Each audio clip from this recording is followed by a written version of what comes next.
Hello, dear students, my colleagues, and my audience worldwide. Here is Professor Dr. Zia Ahmed for his YouTube channel, recording one very small lecture on a very small piece of literature. Today we are on Walt Whitman's poetry, and the section 1 that is to be discussed about today from Song of Myself. So it is section 1. Let's have a reading first of all of the poem line by line and try to explain what this poem is going to be. All of us know that this is an American writer's poem, and that American writer has shown a lot of dedication, energy, and power, and has tried to give a new turn to poetry. American poetry, we know it's very much different from classical English poetry. So the style, the uses of words, and creation of images and that of symbols is quite unique, quite different.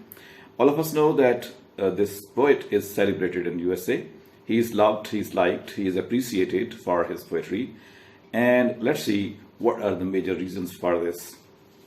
The first line begins, I celebrate myself and sing myself, and what I assume you shall assume. For every atom belonging to me, as good belongs to you. These are first three lines in which two important subjects have been talked about. First is that I celebrate myself. I mean, whatever the poet is, American poet, human being, and a philanthropist, and an artist, we should say, a person who creates poetry, he says whatever these things are, he loves them, he celebrates them, he wants to pay his thanks for this, he wants to say that he is alive, he is being there, and that all has happened because of the situation in which he is found. So that is why he says he celebrates himself, not by jumping and dancing, but by singing about himself. He says, and sing myself. The word myself has been added not only with the sing. The word myself goes to indicate that whatever the poet is there, he's going to sing about himself, and he's going to celebrate his being, he's going to celebrate his status, he's going to celebrate his life as well. Now, he says this thing can be done by everyone. For example, when he says that, and what I assume, you shall assume. So in order to understand the spirit of the poem, the poet invites us that we should also think in the same way as the poet is thinking. Otherwise, possibly, we will not be able to reach the real self which he wants to create in the poem, may not be able to understand the message which he wants to bring to us. So that is why he says that I should become you and you should become me, because the third line says, for every atom belonging to me as good belongs to you. He says we are similar, we are human beings. We have been living at the same space. We have been celebrating and appreciating the same things. We have been endeavoring and struggling the same. So that is why you and me are both same. No, these two people can be the poet, can be the audience, can be the reader of the poem also. But it is the poet's self also. One is the poet's body, other is poet's self. And the poet is talking to himself because he says that he is celebrating himself by singing a song about himself or he himself. So in that way, it is in many ways explainable that who is this audience. The poet is I, you is the spirit. Poet is I, reader is the you. Or the poet is I and the addressee or the audience is the world. The poet is I, or the you can be the America, the land itself. So that is why in multiple interpretations it's possible. So let's see which interpretation would be quite better to assume here. For example, the poet continues, I loaf and invite my soul. I lean and loaf at my ease, observing a spear of summer grass. He says, I'm going to take a big jump. I'm going to take a shift in the idea, which I have floated in the very beginning of the poem. And that is why I would invite my soul to come along me and look at the piece of grass, piece of summer grass rather, which is very sharp, very open, very wide, and is very much green and beautifully decorated one. He says that we are going to look at that and trying to connect and discover ourselves with that piece of grass. You know, piece of grass grows in the land. It's a part of the land. It's a part of the natural beauty. The poet says that if you want to know yourself, you understand yourself, me and myself, we must associate with that piece of grass. We must associate with the piece, with the land in which we are grown up. So in that way, piece of grass is going to serve as a bridge or a connector which will lead the poet himself towards nature. And he continues with that. He says, my tongue, every atom of my blood, formed from this soil, this air, born here of parents, born here from parents, the same, and their parents the same.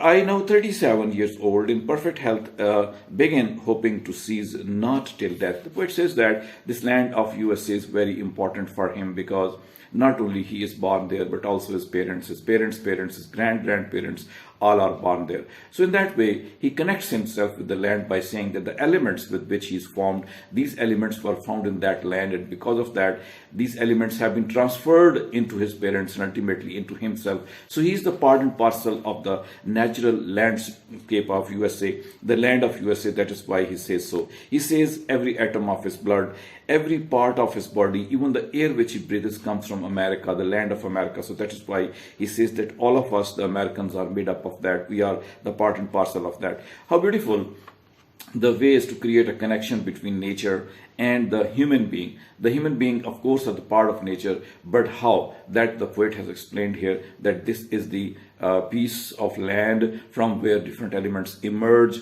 Human beings eat, human beings go forward and continuously try to have the things in them which they have been possessing for a very long time. So in that way, the poet says that till his death he will be continuing to survive. He will stay there in the same way. He tells us the age also, 37 years old, and he says quite good, quite happy, and quite healthy. His goodness, his happiness, that all is going to give him a lot of happiness. That's why a lot of courage, a lot of power is driven from this idea that at 37 years age, he's still young. He's able to do the things which he has been doing in the past time. In that way, he says that he will be connecting himself with nature and enjoying his life also in the same way as he has been enjoying. Till his death, he will be doing, because he's a part of that. Even after his death, he will be landing into the same land, into the same earth from where he has come. So that is why that is the real connection of the body of the poet with the land also. He says that in the last part of this section 1, he says that creeds and schools in abeyance, retiring back while sufficed at what they are, but never forgotten. I harbor for good or bad, I permit to speak at every hazard, nature without check with original energy. So the poet is saying that there are many creeds, many religions, many beliefs people are following, many schools of thought are there that people are following. He says, but he's not satisfied with all of these. All of these are not giving a message, that message which should connect him or the human being with God, with nature. That's not happening. So he says that it's very much needed that some new idea should be floated. He says that he's not happy, he's not satisfied with that.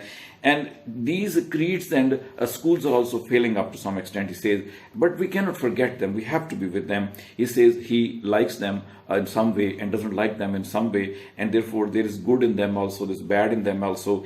I permit to speak at every hazard. He says he would like to talk about these things. He would like to discuss these things, whatever the situation may be. But his own idea, his own concept, his own thinking, his own things he would like to say, whatever the situation may be, and that is why there could be the hope of bringing some betterment to humanity according to the thinking which he is trying to prevail. He says that instead of roaming behind, instead of going behind these themes and ideas which are propagated by the schools of thoughts and creeds, he says that if he goes behind his own thought and idea that is connecting with nature, it would be quite far better. That is why he says nature without check with original energy.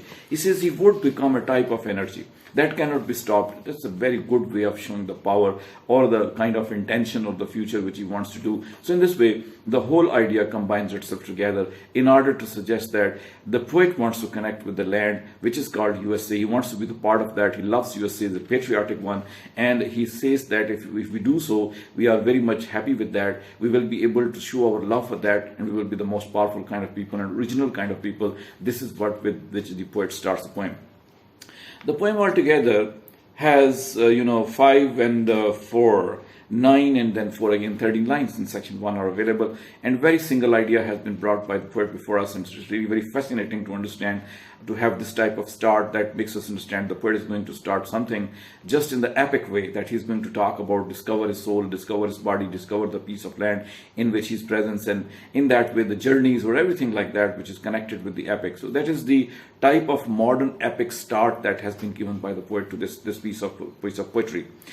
And the things which he uses, that is the self again. The self he's trying to bring this self separated from body. So one is body, other is self. In that way, two way of existence is present. Instead of existing in body, the poet tries to advise us that we should try to exist in our soul also, and try to understand what our soul says to us, because it's natural, it's full of energy. The poet concludes this section also by talking about the energy, the original energy which comes from nature as well. But it will be only there if we try to understand our soul also, and then body as well.